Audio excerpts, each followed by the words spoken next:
Inside Story Uganda. Real source eyo awono balinze kota appeal olunaku lw'enteekateeka okusobola okugenda maaso n'okuwuliriza omusango ogwo okuwuliza appeal ate kinaavaayo kyetugenda okuba nga tugoberera n'okumanya ensonga nga bwe ziri. Kitegeeza nti mu kaseera kano nga appeal gy'eri kitegeeza nti nalukola abakyali mu paalamenti obaolyawo paka okulinda. Ebibuuzo bingi abantu bye beebuuza oba kinaasoboka okutegeka okulonda mu kaseera akasigaddeyo naddala nga mu mwezi ogw'omwenda tugenda kuba temukulonda kuli kwe tuyita ogwa general election. Tetumanyi nti oba kati okuva kati paka awo akaseera kanaaba kasobola okumalya ddala obulungi mu nteekateeka eyo. Bingi ebirala bitugenda okuba nga twogerako olunaku olwaleero. Mu studios nyina Right Honorable Mathias Mpuuga, Commissioner of Parliament, ate era nga mubaka owa Nnyendo Mukungwe era nga manyikiddwa nga National Coordinator owa ekisinde ekya DA. Nsanyiza okulaba mu studio za BBS Telefina yaffe twasemba luli nga tunaba kutereeza mu studio kuddamu girongoosa ne kakati. Sebo nange nsanyiza okubeera wano ekyaleero okubeera embuga. Weewaawo. Yes. Gye bufuddeko Paalamenti y'eggwanga erina amateeka gegenze maaso n'okuba nti eyisa omuli ennongoosereza mu tteeka lya UPDF, waliwo etteeka ly'ebibiina by'ebyobufuzi. Ensonga ziringa bbiri zenjala okutunuulira. Ensonga esooka enneeyisa yammwe ng'abali ku ludda oluvuganya gavumenti mu mbeera ng'etteeka eryo liyita. Abamu bagiraba ng'eri nnyo very controversial nti teyayielding results whatsoever eri ku ludda oluvuganya gavumenti. Ekyawabali essuubi ekyabawali omuwaatwa okugenda maaso n'okuliisa nga bwe lyali nga tewali oba olyawo na bikyusiddwamu. Kirekawo opposition mu mbeera y'okureactinga nga bwe mutyo ku buli tteeka eriba lyeteddwa mu paalamenti. Mwemukiibi ndowooza tulina kutegeera ebyafaayo byaffe nga opposition. Sugwe mulundi ogusoose opposition okwekalakaasa neva mu parliament. Era ne wansi w'obukulembeze bwange twekalakaasaako emirundi egisukka 4 tuva mu parliament. Naye enjawulo eriwo wakati w'obudde obwo nakati nti okwekalakaasa olina okumanya ku nsonga ki era nfune ki. Kyenzukira emirundi gyonna gye twekalakaasa nga lwa ddembe lya buntu era ekyaddangako twabanjanga gavumenti ekole obweyamu oba commitment era meeting zaatuulanga mu ofisi ya speaker ogezaako okumalawo akatuubagiro n'akalega bikya akajjiranga mu mbeera eyo gye twekalakaasizangamu. Twekalakaasa olw'ekikwata abantu, okubuzaawo abantu, okutyoboola eddembe ly'abakyala. Naye tulina bye twagenda tukakkanya nga tuwaliriza gavumenti okuwa obweyamu okukola commitment obutabiddamu. Era abajjukira obulungi ekiseera kyayatuuka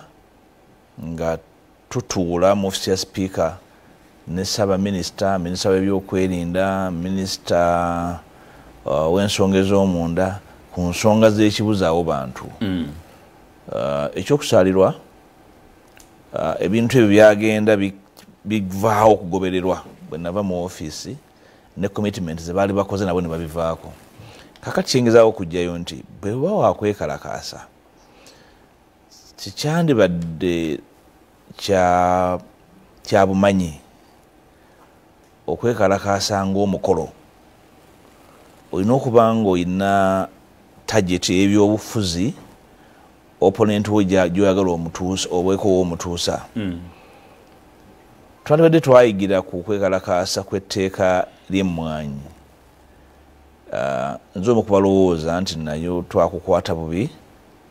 nga tumaze okutegeera opponent waffe kyayagala twandibadde naffe tulinkera ettanyi bagitegamu enva erya bibombo. Bwe nkoona ku tteeka ly'emmwanyi ojjukira nti waliwo ababaka b'opposition abali ku kakiiko k'ebyobulimi omwali Dr. Abed Bwanika baali mu nsisinkano gye baalimu ne General Museveni balina ebintu bye bamukkirizisizza ate mu nsisinkano eyo. Era nga mu kujja ku fulo ya parliament bali balina obijjamu mu bbaga eryo obuwaayiro bumu buveemu. Naye bwe waaliwo embeera ey'ekibwatukiro yagwawo n'ebyo ebiringanga bye baali bakkanyizaako zetuta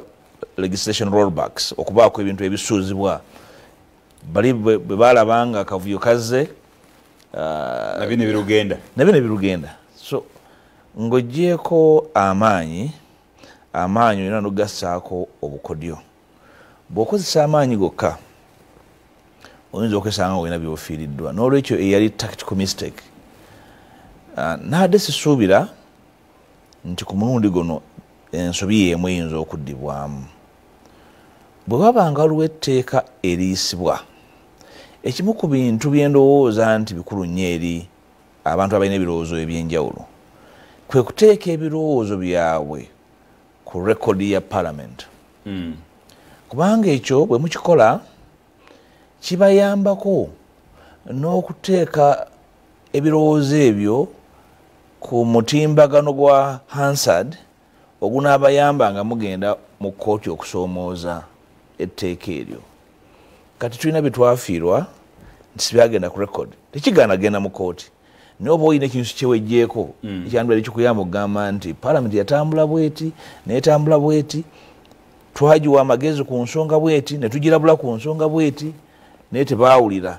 mu nkola osobola okusetinga apo omulabewo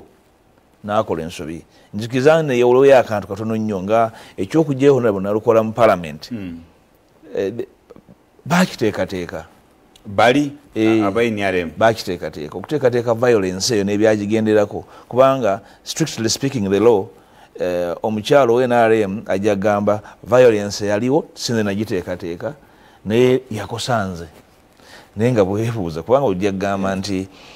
abasirikale gavumenti alina okubakomako agaye nti nange naye njagala ebakomeko kakati kyengezaako okugjayo nti omulabe waasobola okukuteekerateekera omuzannyo omweso n'ogwesa nali na commissioner wa chairman wa commission ya akikyuka ebyokulonda wano nemubuuza emivuyo egyali mu kalulu ako gyonna gye badde balese mu tteeka n'agyogerako okugulirira abalonzi okukuba abalonzi embeera ezi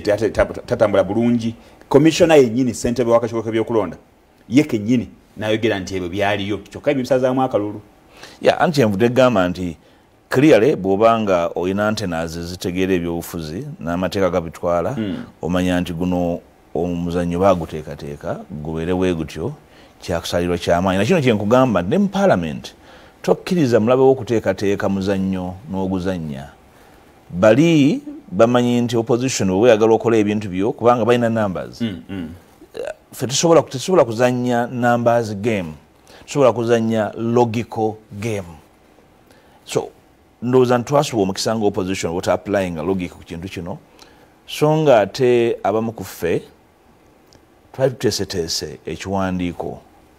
ekigezaako okujjungulula n'okuyiwa amazzi ku nnongoosereza ezo n'obuwaayiro obwazirimu twakikolera essaawa 24 nga situseetuse minority report muto wange Honorable Sseggona yali atukulembeddemu twali ababaka abaakikola bana nze Honorable Sseggona Honorable Asumani Basaalirwa ne Honorable Lumu naye twasobola okumatiza ne bannaffe abalala ne bakisaako omukono naye kyali kiwandiiko nga kiri technical so twasobola omukisa nga opposition okukiteeka ku record ate kyandibadde kigaidinga kubanga ne babaka b'NRM abamu waliwo abatwerako emikono kyokka singa n'abaali munda mu parliament baawulira obuzito bw'ekiwandiiko kyaffe endowooza yawe yandikyusa oba olyawo nkakasa era waliwo abatunyiiga ne bagamba nti kakati mmwe mwagala tukolagane nammwe ddi wabeerawo ensonga ng'eno ekwata ku bantu n'eddembe ly'obuntu tuba twagala tutambulire wamu naye kakati mmwe mwennyini mwe mwesuddemu jjulume mulinga nga abapangise muyinza mutya okuleka ab'NRM bayise buyisa bintu nga temulina kubanga bw'osuba omukisa ogwo ogukwasa abantu ensonyi oyinza okugamba tibalina nsonyi ne waliwo abalina ensonyi ayinza okugamba nti abaali okutogikwatako mujjukira bulungi nnyo abaka b'NRM bangi abaagamba nti nedda kino kisusa oba omulamuzi ndowooza lesoni nnene eri obukulembeze bw'opposition nti oluusi wateeka okubaawo okwebuuza okusingako okwakiyita mu lujja ogwakibuguumirize obukulembeze buweebwe nga tebuliimu nsisi obukulembeze bw'oba onoobuwa abantu ku nsonga ezimu abantu bakufuula omukulembeze obakulembere ne baba balowooza nti kyogenda okukola si kyekituufu nga gwe mukulembeze okikola n'obannyonnyola nti ensonga etambula bweti ekyo tulina okuyinduuza twasuba omukisa ogwo kyenyiza okugamba abatulaba nti etteeka eryo nga bwe lyakolebwamu ennongooseza liri mu bumenyi bwa ssemateeka mu bufunze oyinza okugamba nti ku ssaawa eno etteeka essukkulumu mu ggwanga lyetteeka ly'amagye UPDF Act so si ssemateeka mu lulimi olw'amangu olw'amateeka oyinza okugamba nti UPDF Act impeached the constitution erimu obuwaayiro obugiwa amaanyi n'okusinga ssemateeka w'eggwanga bwe kiri kubanga article 28 article 44 n'endala ezirimu eddembe ly'obuntu erisobola kujungululwa tosobola kukola tteeka lizikkakkanya wansi w'enjuba tolina na nsonga gy'osobola kuwa ekyamangu atulaba kyayinza okulowoozaako nti abaakola ennongoseza beekwasa nti kooti ensukkulumu yagamba mubayita advisory orders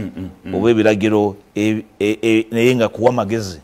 nti bagamba nti osobola okutwala abantu ba bulijjo mu kooti y'amagye muzibayita exceptional circumstances naye bw'osoma ensalawo ya kooti naddala ensalawo ya ssaabalamuzi annyonnyola bulungi exceptional circumstances era agamba bulungi nti awo gyolasobola kusanga kooti z'abantu ba bulijjo mu Uganda gyolasobola kusanga kooti z'abantu ba bulijjo bwamu weziri kakati ffe mu nnongoseza zaffe mu minority report twali tukirambuludde bulungi embeera ezo zifaanana zitya zandibadde zikwata ku bantu bafaanana batya era ekkomo lyazo ne bw'obanga ototta omuntu mu kooti maasho tugamba ali e Somalia olina bbanga ky'okumukomyawo ate agende mu kooti ejulirwamu ey'abantu ba bulijjo etali y'amagye kakati ndowooza mu kyenabadde ŋŋamba ennaku ezo nti sirowooza nti babaka bannange bangi baafuna n'obudde obuliyisaamu naye kakati nze yafuna omukisa odiyitamu okuva ku nnyanjula mpaka ku peegi esembayo kawaayiro n'okulissaako eriiso ly'amateeka etteeka eryo tisobola kuyimirirawo mu kooti etaputa ssemateeka weewaawo sirina kubuusabuusa ejja ddizza mu kifo kyali ekituufu weewaawo tube n'essuubi eryo mu kaseera ke kamu nga baleeta etteeka eryo erya UPDF Act Amendment Bill amendment arrangement eyo ng'egenda maaso wajja ku floor ya parliament n'obuuza speaker ekibuuzo nti naye kino mukyanguyiza ekya UPDF naye nze yajja emabegako eri nga nsaba mbeeko byendeeta mu parliament tewampa mukisa tugambe nti Katonda yayamba oluvannyuma lw'okuwa statement eyo ndowooza oba speaker yekuba mutima n'enteekateeka ye n'akuwa liivu okuba nti ogenda okukola naawe okujja n'ennongoosereza ez'enjawulo zoyagala okuba nti oleeta era nja kusooka kiri nti abantu abasinga obungi bagambanga nti obudde tebumala by then naye ku mulundi guno ne bakukkiriza ogende mu maaso n'okukola enteekateeka ebintu nga bino ebya UPDF byali obudde bwasobola okumala olina essuubi nti obudde bugenda kumala gwe mu kiseera kino era ensonga z'osimbyeko essira ze ziriwa Mkibi ekyanditira okusomooza speaker kyali kyakuba nti yawa omukisa omukyala ava e Napak mu Karamoja Nakut yamuwa omwaganya aleeta etteeka ennongoseza mu tteeka erifuga ebibiina by'obufuzi yalireeta mu wiiki emu n'aweebwa olukusa okugenda mu maaso era mu wiiki yaddako ne lijja mu komiti yaffe ey'amateeka kakati awo nange ne ŋŋamba sipiika nti ndowooza muno mulimu abaana n'ebyana ekisooka lyali giweze emyezi 7 n'ennaku 8 bwekyanteeka okusaba kwange mu parliament okuleeta amabago ga mirundi 8 ku mateeka 8 amabago ago nga mulimu n'etteeka eryo lyennyini ebibiina by'obufuzi lyena njagala okukolamu ennongoosereza kosi bagezaako okunvunvubika naye tosobola kunvunvubika nga ntunula sipiika ne mulemerako ne mugamba alina okudda ku bwenkanya nanga mpa olukusa era yasooka naawe ekiragiro nti ngende mu komiti y'amateeka yemba ntwala ebirowoozo byange wansi wa nnongoseza z'ono naye nze nali nkimanyi nga munnamateeka nti ekyo kyali kya bumenyi bw'amateeka kubanga etteeka liba n'ennyanja gye bayita memorandum oba objectives kakati tosobola kuteekayo nnongosereza ezaawuka ku objectives eziri mu gundi ate ne gye bayita long title omutwe nagwo guyinza okutabula byagala okulongoosa ne mugamba neetaaga olukusa olwange olw'enjawulo olwetengeredde so bwe nalemerako nakkiriza ne bampa olukusa palamenti nenzikiriza ngende nkole ennongooseza mu tteeka eryo era nze ebya mukyala Nakut byanjawulo nnyo ye yali ekyawe kyali kyakuteeka ensonga za iPod nga bana ebibiina ebiri mu palamenti birina akasente kebigabana buli mwaka naye bibadde bikagabanira mu nzikiza nga waliwo agamba nti sikwagala naye akasente nja kukatwala of course nakyo bwekitunuulira kya bujega ekyokugamba nti osobola okuteekawo etteeka eriwaliriza abantu okukolagana sirowooza nti wansi mu bantu abakola ebyobufuzi ebyekigunjufu bandibadde bakibeerako naye ndowooza kyebasalawo okukola saakiwagira nenze nalina ennongosereza ezange nga ziri ku waayiro 2 17 ne 18 17 akakwata ku bibiina okwegatta kibayita mergers akawaayiro ako mwekali naye tekalina bulambulukufu nti ebibiina bwe byegatta ekyamukiibi n'ekyampuga bwe byegatta ne bikola ekibiina kimu naye nga birina ababaka ba palamenti babeera batya era byebabadde bakola bibeera bitya ebibiina biri bisaanawo oba bisigalayo kakati ekyo ekyokusaanawo kiri clear naye waliwo ebirala ebigenderako ye 17 n'enkalambulula kabaire nga kategeerekeka 18 ko kwogera ku nkolagana coalition nako kali vague sikalina bulambulukufu so nenteekawo ennongosereza ekalambulula obulungi nga of course amaaso gange gali nti ebibiina by'obufuzi bibadde birafuubana okukolagana ojjukira TDA ojjukira okulwana kwonna okuva bwe twatandika multiparty democracy naye nga birina ekizibu kimu bwe bigezaako okuteekayo enkolagana etteeka libisiba enkalu kati nendirambulula enkolagana eyo bweyinza okufaanana ekimu ku byo kyolindowooza nti kyaleetebwa mu mutima gwa fubitizi nti bwe mukola coalition ate buli omu asigala kabonero kake kati ebibiina 5 bigenda mu coalition mu kalulu naye nga birina obubonero 5 kakati nogamba nti ebyo si bya bufuzi bya kitegeevu kati nendeeta ennongoosereza etereeza ekyo mu lulimi olwangu n'enkolagana bweyinza okubeera ndowooza ekyo owefubitizi ayinza okugamba nti tweyagaliza naye omugunjufu yandigambye nti kyekikolebwa mu bagunjufu ngo etteeka ly'ebyobufuzi etteeka lyonna lirina okukolebwa nga lirina ekigendererwa ekirambulukufu ekiri positive negative legislation nga bwe tugiyita tebaako nagweyamba teba tteeka liba luteekateeka waliwo enjawulo wakati w'amateeka n'oluteekateeka so nayagala okugjawo oluteekateeka nambulula etteeka liyambe abo abaagala okwetaba mu byobufuzi so eyo enjawulo yaliwo n'okusika omugwa mu palamenti na buli kati ennongoseza zange zikyasikatidde kubanga ministry y'ebyensimbi erina okumpa ekiwandiiko certificate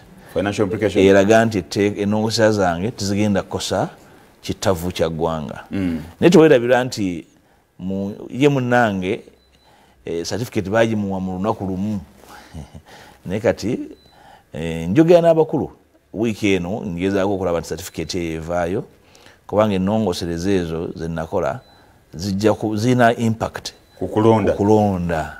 kati gegemu ku mateeka ge naleeta amala tegalina kuweebwa mwaganya kujja ku floor ya parliament naye era nze nzikiriza nti obudde bukyaliwo obudde tebusobola kuyita nga waliwo okwagala okukola ekituufu when there is a will to do right okulongoosa ebikyamu n'ebyagongobala tosobola kugamba nti obudde bugenze so obudde weebuli bwe tuba nga tusazeewo nti tugenda kukola kituufu tugenda kulongoosa byafaayo byaffe ekimu ku bintu ebinsanyudde ennaku 2 eziyise kiyinduza ne ku mutwe omukulu ogwa Daily Monitor wa leero Mwai Museveni ne mukyala we nga beetondera eggwanga twakomeye ku ggwanga lyokka waliwo babadde specific Obuganda waliwo abakimbuzizaako ne mbagamba nti Mwai Museveni ekyokwetonda kya busajja bukulu era kya bugunjufu naye nze dini gyensoma eyo simanyi bwe weetonda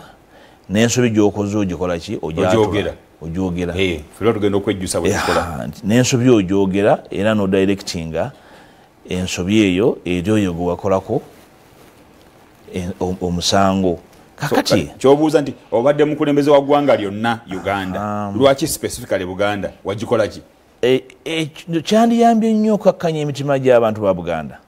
singa Gen Museveni ng'asazeewo okubeera omwetowaze kyatatera kubeera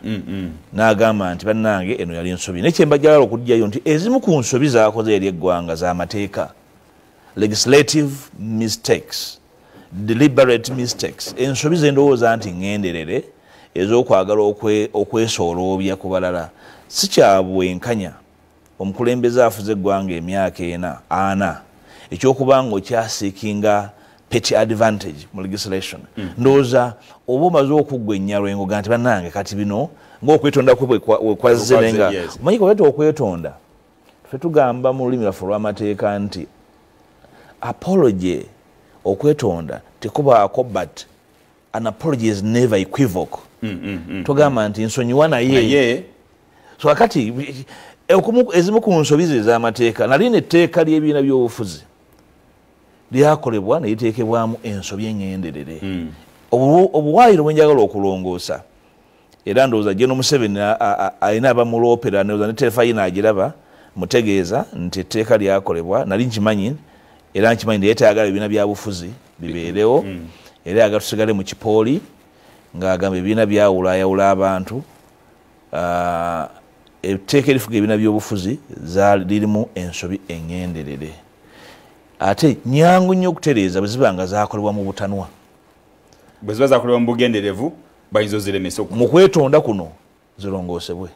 bwe ziba zakolebwa mu butanwa ate kati kyangu nnyo zitereeza kubanga omukisa ngubawadde mu nnongoseza zendese mu paalamenti n'amateeka amalala ne ssemateeka *10# butereevu gafuna omukisa ate okufuna ensimbi mu nteekateeka gyotera ya jackpot kakati gwe kwata simu yo onyige obeere nga weetabye mu nteekateeka eyo owekitiibwa nga tumaliriza ensonga eno eya ennongosereza nga sinagenda ku nsonga ndala ebibiri bino ebirala okuli okristo walinga term limits n'enteekateeka ya president okubeera nga ayina running mate nga bwe kiri mu ggwanga erya Kenya omuntu ayinza okwebuuza nti nga biringa ebingi ddala akaseera kanaamala okusobola byonna okubituukiriza before kankite nti before mwezi ogw'omwenda Mukiibi abatulaba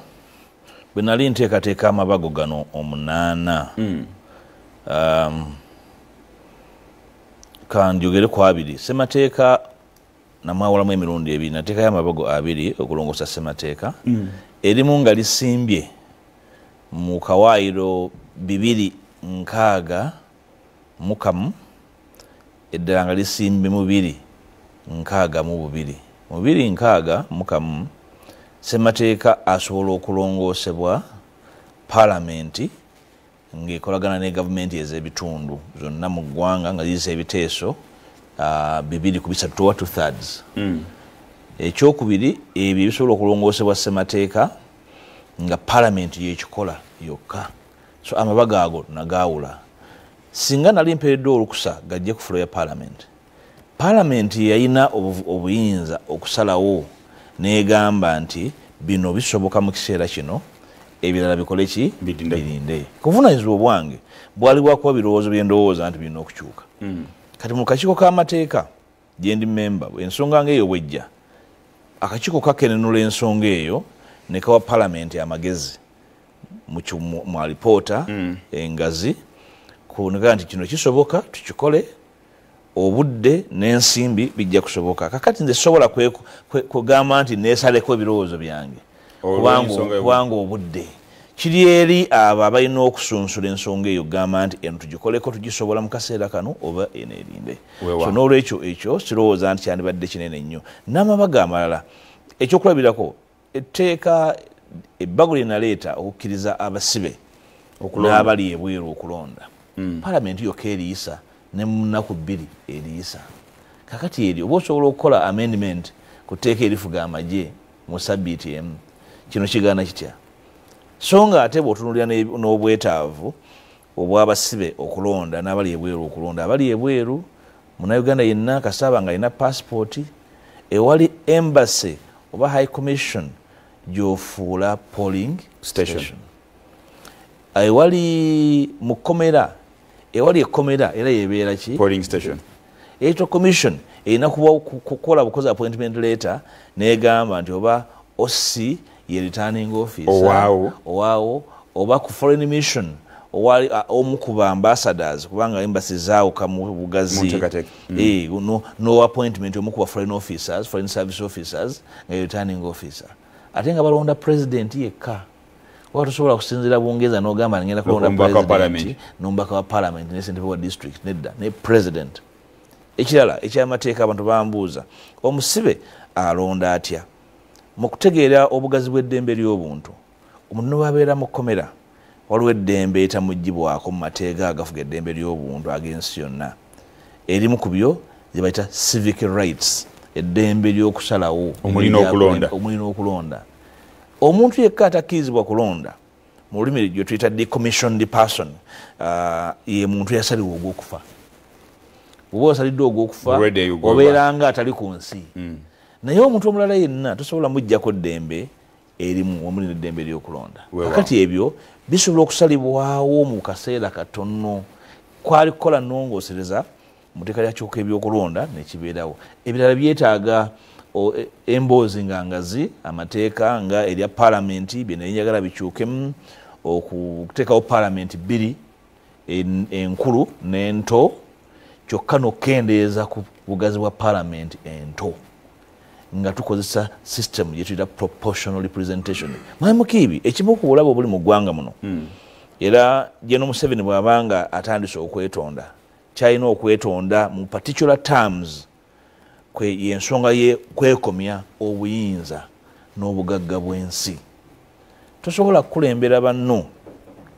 emyaka 4 mu nkola gye bayita eya winner takes all eno gitulonderamu abakulembeze. Ekimu ku nkola y'ebyobufuzi egabanibwamu obuyinza gye bayita proportional representation, nti abantu bakiikirirwa okusinziira ku bungi bwabwe, bakiikirirwa okusinziira ku nsala y'ebitundu so si mu buganzi ng'oli bw'aba ayagadde. Kakati okwenjunga y'okwekomya obuyinza nze ndowooza kikolobera eri bannayuganda. Temusobola kwekomya buyinza mwekka. Proportional representation nkola ya kugabana buyinza n'abya bugagga bya ggwanga. Singa bwe mugikoze kyekimu ku bintu bye nalowooza tusobola okukola hybrid, okukozesa first past the post eno eriwo tugimixinga ne proportional representation. Ekyokulabya oyinza okugamba nti ababaka abakyala balondebwe by proportional representation, ate aba constituencies balondebwe by first past the post. Ne mukigatta ne musobola okukola byombi nga South Africa gyekiri ate nga kikola ne Kenya gyekiri n'amawanga amalala gyekiri kikola. So ebintu bino ebimu bisoboka singa wabeerawo okwagala okukola ekituufu ekikakkanya emitima gy'abannayuganda. Lino eggwanga lirimu enjawukana nnyingi nnyo, ezimu nga zisimbye mu njawukana z'amawanga, endala za ddiini, byendowooza nti si bya bugunjufu bantu kwawukana olw'ekyo. Buli muntu abe wa ddembe okusinza nga bw'ayagala ate awe munne ekitiibwa. Naye bw'ogamba nti tutambule nga bwe tuli n'otasala magezi ga byabufuzi kukakkanya njawukana ezo, tubeera nga abantu abatudde ku bbomu ey'ebyobufuzi essaawa yonna eyinza okutulika ne twabikira. Honorable, waliwo ensonga mbadde ku mitimbagano nga neetegereza nga ndaba waliyo press conference olunaku olwaleero ku offices za DA. Naye nga abantu kye boogera abasinga obungi bagamba nti waliwo enteekateeka y'ekibiina ekijja ekiwandiise. Ate era mu ngeri y'emu nga ne DA ekyaliwo. Bannayuganda baagala okumanya eno confusion kubuzaabuza abantu DA ate ekibiina kijja, enteekateeka ddala entuufu yeriwa era kirekawo abo abadde bakkiririza mu DA oba oli awo. Mwamikiibi n'abatulaba tewaliiwo kavuyo, tewaliiwo kizikiza. Olunaku lwajjo nze nakyeyogeredde, nabaddeeko n'emboozi n'omukutu ogumu ogw'amawulire n'entegeeza eggwanga nti nze ne bannanga abalala twawandiisa ekibiina ky'ebyobufuzi ekipya ekiyitibwa Democratic Front DF. Ekibiina ekyo olwaleero mu butongole ngenda okwogera eri eggwanga okukyanjula. Tujja kukola omukolo omugazi ennyo mu bbanga si ddene ekya inauguration oba okukitwala eri ensi. Naye olwaleero njagala kwogera eri eggwanga nkyanjuluze kubanga ebiseera by'obufuzi bituuse,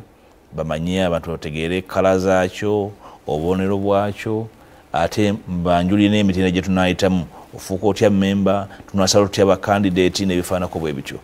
So ekyo si katuubagiro. Ekyokubiri, tekikontana na mulamwa gwa Democratic Alliance DA. DA kisinde.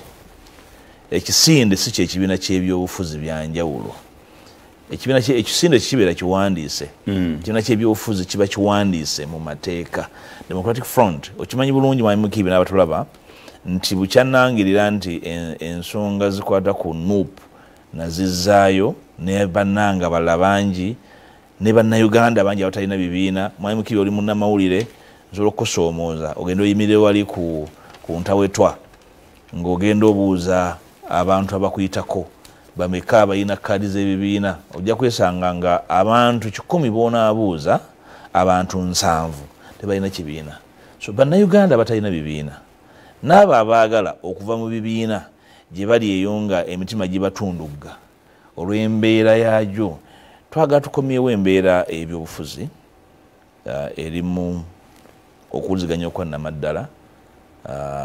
kyetugenda okutongoza olwaleero kyengenda okulangirira eggwanga. DA egenda kutuka DA umbrella era ekibiina kino kyengenda okulangirira olwaleero kigenda kuyingira wansi w'omukago ogwa DA omusangiddwa ebibiina ebirala n'emikago emirala era n'ebisinde ebirala n'abantu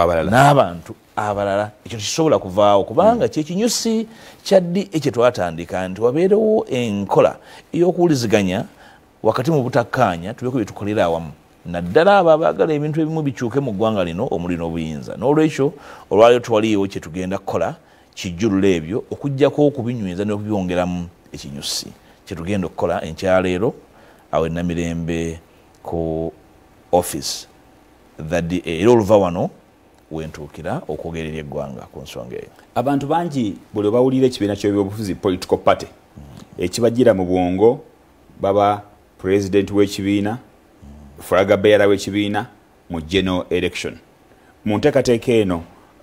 endowooza ya ekibiina ekigenda okuba nga kirongibwa olunaku olwaleero kirina endowooza y'emu mu kaluka na 2026 president okumuteekawo nga wa kibiina ekyo n'akwata fulaga n'agenda n'atalaaga eggwanga lyonna n'anoonya akalulu k'obwa president. Mwayimukiibi ekibiina kyonna kitandikibwawo, ekyebyobufuzi kitandikibwawo kunoonya kutwala buyinza. Situgenda kutongoza niigiina. Yes. Tugenda kutongoza kibiina ekinoonya obuyinza era mu kiseera ekituufu ekibiina kino kijja kugulawo emiryango gyakyo bammemba bajje era bammemba bwe bamu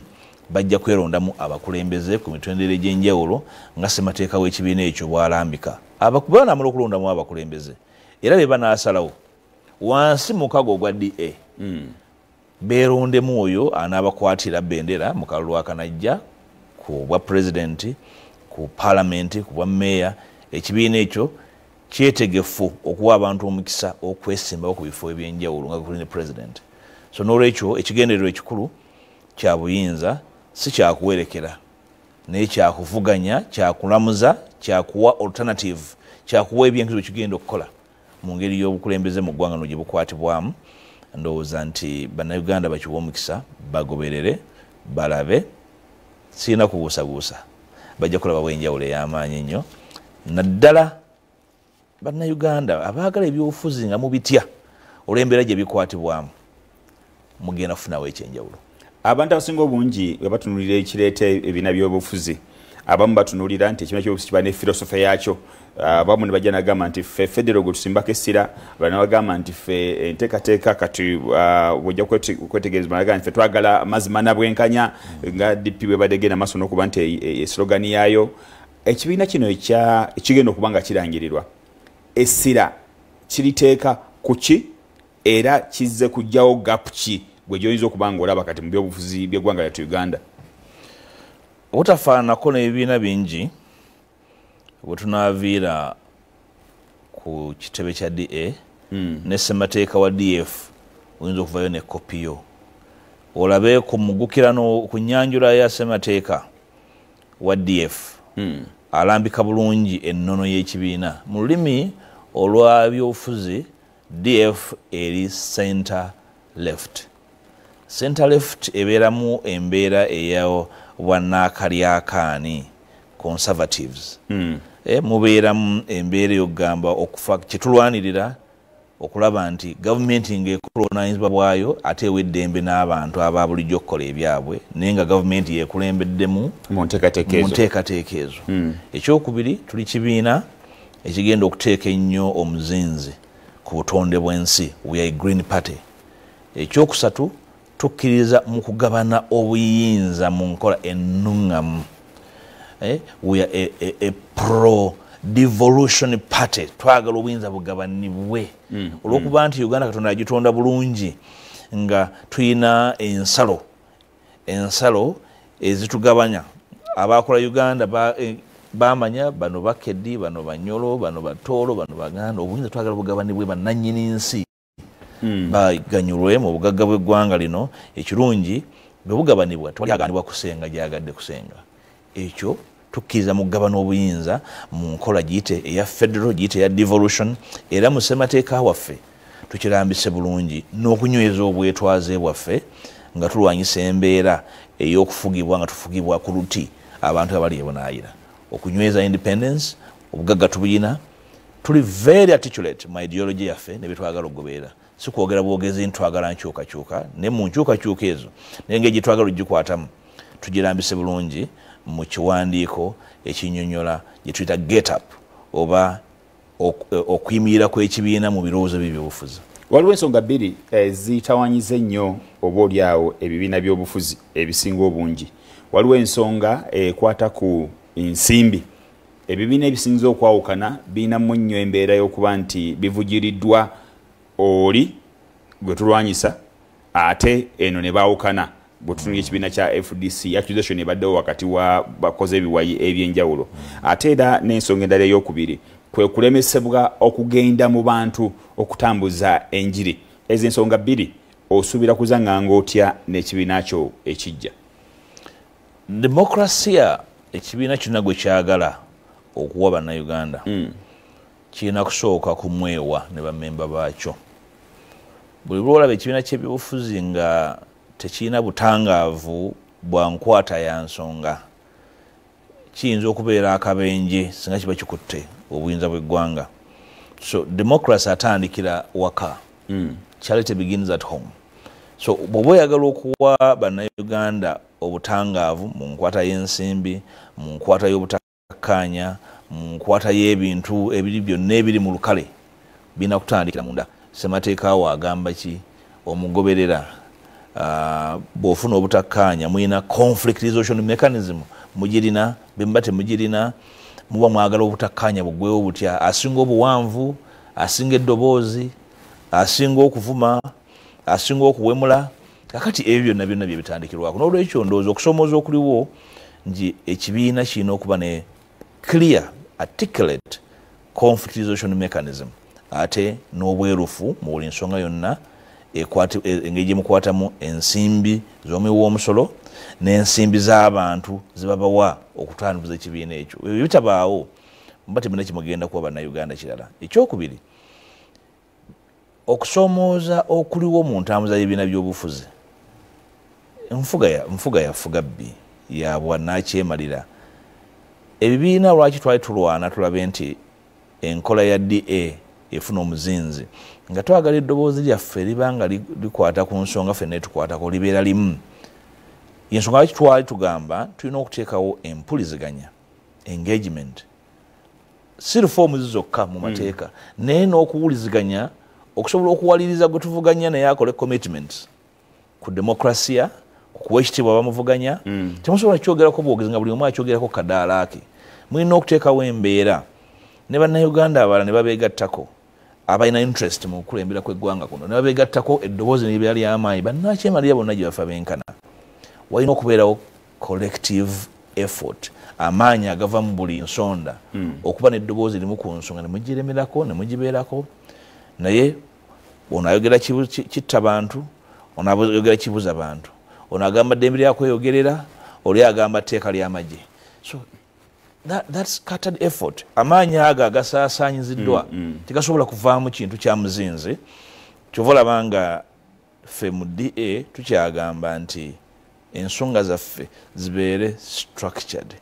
tukkaanye n'engeri yozikwatamu bwe bakwata kuwa DF baba bakutte ne kuwa NUP baba bakutte ne kuwa FDC so mulina okuteekawo embeera eyawamu si kutambulira mu mbeera buli omu kwekengera munne kukiinagana kutyobolegana tekibayamba muba muwadde gwe muvuganya amaanyi ate buli omu okubatwala sekinoomu n'abalyanga enseenene kakati ekyo ebibiina kye birina okutegeera ate ekyennaku bwe twetoloola era bye tuddako byebimu amaanyi gaffe gasaasaanya tugenda okukakkalanga buli omu atunulira munne nga tewali kivuddemu zero sum game so ndowooza nti omukisa gukyaliwo tetujja kukeera ku makyanga buli kintu tukikkaanyaako tekijja kubeerawo ekyo mulina okukkaanya obutakkaanya conformism nti buli kintu kkaanya yes mubeera bagwagwa ne mulina okuteekawo embeera ekwata ensonga zemukkaanyaako ne zemutakkaanyaako ng'abantu abagunjufu kye bayita obukulembeze weewaawo nsaba osibule njala kwebaza mwami Mukiibi era nkuyite obutongole ne terefayina mujje mutwegatteko ebigere bino bisibira ku DA okulangirira obutongole okuzaalibwa kwa DF Democratic Front weewaawo